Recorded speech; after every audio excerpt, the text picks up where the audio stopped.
I need to do, I think, one backflip per day is like, you know, like an apple a day keeps the doctor away.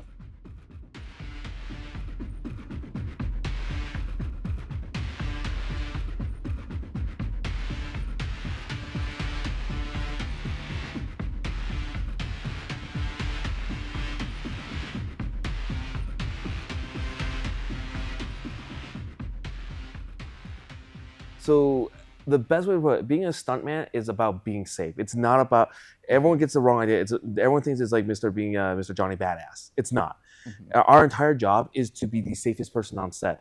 Your coordinator is their job is to make it look as best as possible while taking in mind of being safe and everything else.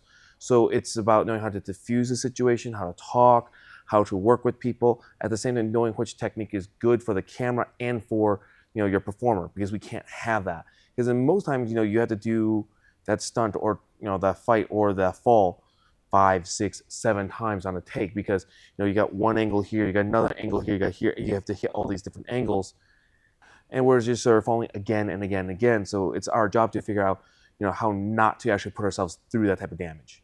Hi, my name is Gary Choya. I am the manager and I run Rising Star Stunt Team. I've been in this game for the better part of more than 20 years at this point, easily. Both from transitioning from the Hong Kong market to the American market, and currently we have a local team here in Albuquerque. I'm Tony, and I'm a stunt performer from Rising Star, and I'd say I'm coming into this from like a different background. It's like circus and live theater, but I've been spending a little bit of last year and the better part of this year, like really doing the stunt heavy side of things. I'd say I was always like acro heavy. Like they would always put me in like acro roles, and then I did have a couple like fight scenes, fight sequences, and then the big show was I did a stunt show for a Renaissance festival, and then that was like all like swords and quarterstaffs and like all fighting, all fight choreography. So then come here to New Mexico and find Rising Star, and we hit it off. So right now, Rising Star is actually in several different locations. We have several chapters. We have a chapter in Colorado, California, Nevada, Texas, and Kansas, and New York. So I think we're about 60 strong, if not a little bit more. So it gets a little crazy managing everyone and working with everyone, but it gets there. The best first steps, take criticism well, uh, get rid of that ego, really. Just, you're going to be wrong. Just you're going to be wrong. So you're going to have to deal with it. Just kind of put your ego aside and listen to direction.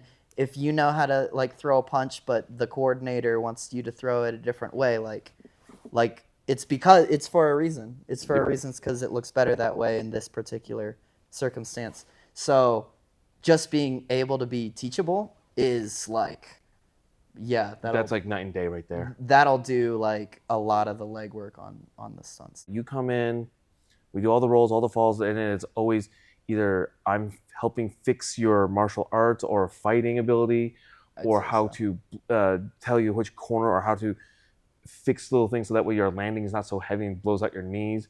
Yep. Or it's not that it's working on fight choreo. If not, it's that it's working on some other trick or stunt. Exactly, because I'm used to landing my flips, so not like not landing the flip Yeah. to make it look violent. I want to know what your vision is. Let me bring that to life. Do you like it? Yes or no? Do you like it? Yes or no? Just talk to me.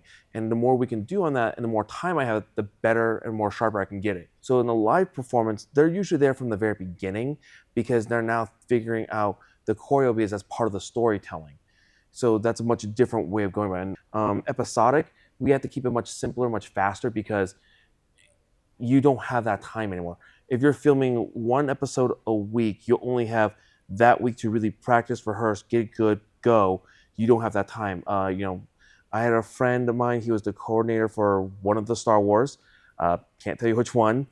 It was definitely one of the episodic ones, and they were saying, they would have, they would fly in the actors day of, create that action day of, and then go, and then do it all over it, and it was very stressful. So those stunts then have to be much more localized and much simplistic in that sense, Then you have things like, again, this is purely budgetary on this one.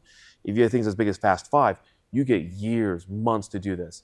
But then you get the flip side where a lot of indie guys want to make a good movie with action. They don't give me enough time. And a lot of times they don't understand I need that time not to prep them, but also to prep the camera. Yeah, I'd say, at least as far as my experience is concerned, I'd say anytime we need anything otherworldly, like that's a moment that is like everybody's thinking about like well before the show starts. Like there's like it's a part of like how you write the rest of the show. We had one where there's a live theater burn, like a burn that was like someone on fire, Okay. someone whose clothes are on fire and they're on fire, and that was wild because we had to like set like water buckets and like fire extinguishers and all the safety mechanisms everywhere, and that person had to be getting ready like during our performances, and then we became safety for her. So it was like, So we had to prep for a shotgun blast for this one guy, and he had to get thrown about 7 to 8 feet minimum, and we had to do this in the middle of a barn. But how we prep for that is we will sit there and really look at it, going, is this necessary? Is it needed? Is it part of the storytelling? It is. Okay. So then that becomes its own specialty day. We don't incorporate it with anything. It's going to be just dedicated to that one thing. We only had 2 days of prep time. We made a few calls to a couple of our local guys out in Vegas, and we got the gear up. We set up within the hour. I mean, that was a long night. That was almost like what? That was easily a 16-hour day for us at that point. So we were wiped out. Then the second day came around, so we got maybe like 4 or 5 hours rest. Oh, we have to. We have to. There's just not enough. And second day was us planning that rehearsal, planning everything out, and the actor wasn't there. So we had to find a guy who was close to his weight, and he was about 180, 190. So I'm like, okay, we need Dan, we need myself, we need Toby. And so Dan's plus 300, I'm about 270. Toby's another like 280, 290. So it's all three of us, and we had to yank this guy across just to send him flying. The first one, the pick was we didn't loosen enough. So instead of him flying backwards, he just went straight up, and I was like, huh, it works, but so we had to readjust that, and then we finally got it, and we just sent him back. It was a good 12 feet. He overshot the mat. So every time we do anything, we always have two people on the mats to pull it if we need to. And they were, we sent him flying, and my reaction was like, oh shit. I look over, and I see my two guys like this, holding the mat, and he's like, "It's good, boss." I'm like, "Okay, all right, guys, let's give this a run." Day of, the actor gets there, and he was like, "Okay, so what do I do?" I'm like, "Okay, we got to put you in this harness. We got to get this. We got to get this."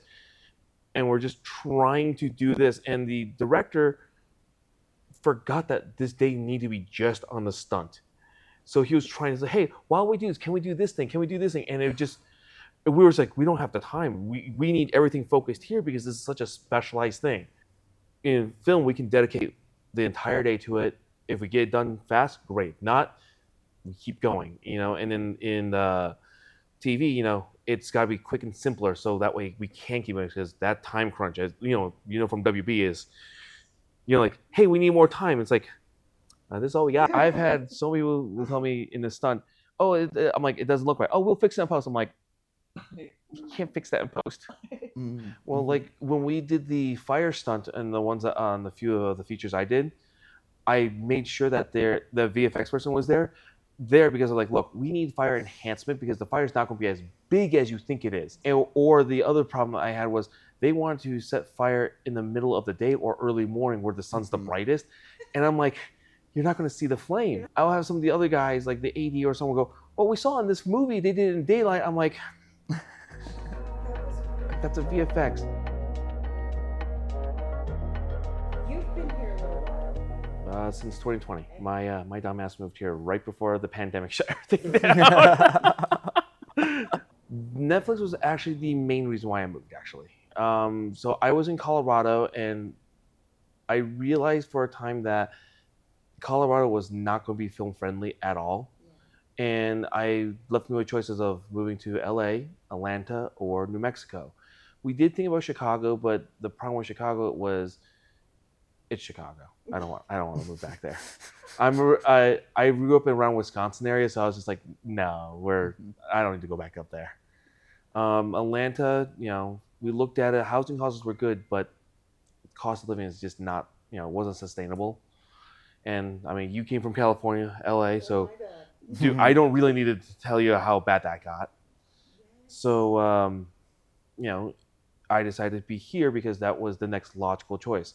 I didn't, in the beginning, when I did my research, it was mostly TV series here, with Breaking Bad, Better Call Saul, all that, and I had my hesitancy because of that because, again, I don't like that super, constrained time, constraints on me. But with Netflix, it was like, okay, I'm going to give it a shot.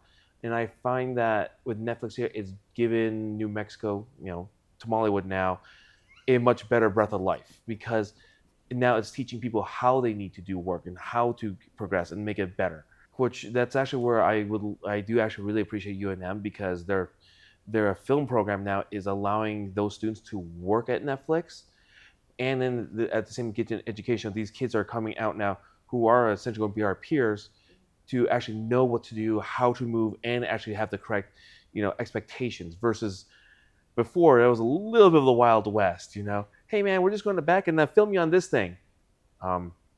No, or it's like, hey, wouldn't it be cool? Like, let's not say we did. Rising Star trains at Ultimate Ninja Gym at Ranchitos and 4th right now. Every Monday, Wednesday, Friday at 7 p.m. All the way to 9 p.m. So it's a 2-hour training session. January, we are going to be casting, if we can, for another project, and that is going to be in LA. Just follow us on Facebook or message directly. We are looking for a female between the ages of 18 to 25, and don't worry about the stunts. We will be teaching you how to do reactions, but it is a actual acting heavy role.